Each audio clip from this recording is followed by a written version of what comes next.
Hey friends, if you encounter the issue where you get the error, your power plan information isn't available in Windows 11, then please watch this video. I will guide you through the resolution. So here's the thing. The first resolution is to restore the default power plans. How would you restore the default power plans? Press the Windows key and the R key together to open the run window. Type the command powercfg.cpl and hit enter. This will open the power options window. Go to change power plans and click on restore default settings for this plan. Click on yes. The next one is to run the power troubleshooter. So how would you run the power troubleshooter?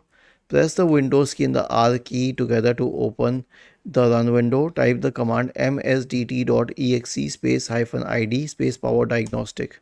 Hit enter. This will open the power options window. Click on next. It will start detecting issues and resolve them if possible. The next solution is to reset this PC. Right click on the start button, select settings from the menu, and then go to the system tab, scroll down and then select recovery.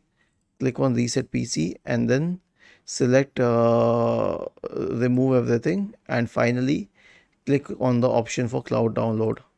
Was this helpful? If yes, then please subscribe to the channel. If not, then let us know in the comment section of the video on how we could help you further.